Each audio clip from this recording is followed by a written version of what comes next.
بسم اللہ الرحمن الرحیم۔ حضرت آدم علیہ السلام سے پہلے زمین کی حالت اور اس پر گزرنے والے مختلف ادوار۔ زمین مختلف ادوار سے دوچار ہوتی ہوئی اس عہد سے متعلق ہوئی جس میں اول بشر حضرت آدم علیہ السلام پیدا ہوئے۔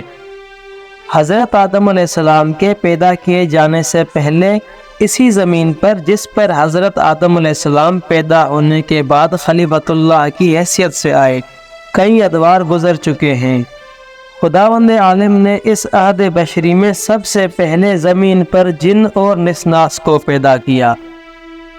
جن اس مخلوق کو کہتے ہیں جس میں مختلف صورتوں اور جسم کی مختلف ساختوں میں آ جانے کی صلاحیت دی گئی ہے، اور نسناس اس جنبی مخلوق کو کہتے ہیں جس کا نصف جسم انسانی اور نصف جسم چوپایا کا ہوتا تھا۔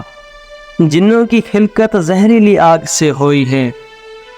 ان کے گرو گھنٹال اول جن کا اصلی نام لسوما تھا اور سفار آدم کے مطابق اس کا نام تارتوش تھا۔ جب اس کی نسل زمین کے گوشہ گوشہ میں پھیل گئی اور اس کی اولاد حد شمار سے باہر ہو گئی تو خداوند عالم نے اسے اور اس کی نسل کو مکلف بنا دیا، یعنی ان پر احکام شریعت نافذ کر دیا اور اپنی اطاعت کا فرمان بھیج دیا۔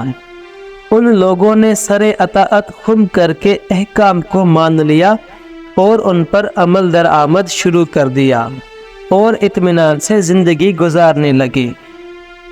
جب ایک دور ثوابت یعنی 36,000 سال گزر چکے تو انہوں نے تمرد، سرکشی، شرارت اور عصیاں بے پایہ شروع کر دیا، جس کے نتیجے میں خداوند عالم نے جنوں کے حکمران تارتوش اور اس کے ارکان حکومت وغیرہ کو مختلف قسم کے دردناک عذاب میں مبتلا کر کے ہلاک کر دیا، اور ان میں جو عبادت گزار اور فرمان بردار تھے انہیں باقی رکھا۔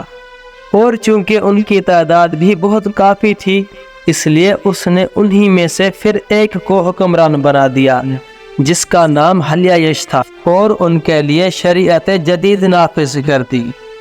یہ سب برابر اطاعت کرتے رہے، لیکن جب ایک دور ثوابت گزر گیا اور 36,000 سال ان کی حکومت کو ہو گئے تو ان میں بھی تمرد پیدا ہو گیا اور انہوں نے بھی مثل سابق سرکشی و نافرمانی شروع کر دی۔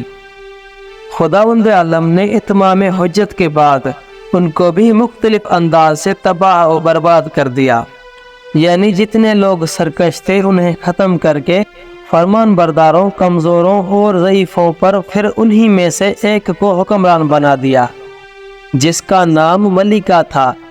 یہ حکم خداوندی کے مطابق حکمرانی کرتا رہا یہاں تک کہ ایک دور ثوابت گزرا۔ اس کے بعد یہ بھی راہ راست سے ہٹ گیا اور اس کے تابعین خصوصی بھی بھٹک گئے۔ ان لوگوں نے سخت نافرمانیاں شروع کر دیں جس کے نتیجے میں خداوند عالم نے انہیں بھی تباہ و برباد کر دیا اور ان سے ایک فرد کو حکمران بنا دیا جس کا نام حاموس تھا۔ یہ نہایت مقدس اور زیور فضل و دانش سے آراستہ تھا۔ اس نے پوری قوت سے امر بالمعروف اور نہی عن المنکر کیا اور احکام خداوندی کو پوری دیانت کے ساتھ مخلوق تک پہنچایا۔ جب اس کی حکومت کو ایک طویل مدت گزر گئی وہ بقضائے الہی فوت ہو گیا۔ اس کے مرنے کے بعد ہی جنہوں نے وہ ادھم مچایا کہ جس کا جواب نہ تھا، قتل و غارت کا بازار گرم کر دیا اور شریعت کے تمام اصول و فروع کو پائے سرکشی سے روند ڈالا۔ یہ دیکھ کر خداوند عالم نے اور لوگوں کو ہدایت کے لیے مامور فرمایا، مگر انہوں نے کسی کی ایک نہ سنی، یہاں تک کہ ایک دور یعنی 36,000 سال گزر گئے۔ اس کے بعد خداوند قہار نے فرشتوں کا گروہ زمین کے باشندہ جنوں کی سرکوبی کے لیے بھیج دیا اور حکم نافذ فرما دیا کہ جتنے سرکش اور متمرد یعنی نافرمان ہیں سب کو قتل کر دیا جائے، اور جو سن تمیز کو نہ پہنچے ہوں انہیں گرفتار کر لیا جائے۔ چنانچہ فرشتوں نے حکم خداوندی کے مطابق زمین پر پہنچ کر قتل عام شروع کر دیا اور جنوں کی کثیر ترین تعداد کو قتل کر ڈالا۔ صرف وہ جن بچ گئے جو جزائر میں روپوش ہو گئے تھے۔ پھر انہوں نے ان لوگوں کو جو سن تمیز کو نہ پہنچے تھے گرفتار کر لیا۔ انہی گرفتار ہونے والوں میں عزازیل بھی شامل تھا۔ والسلام۔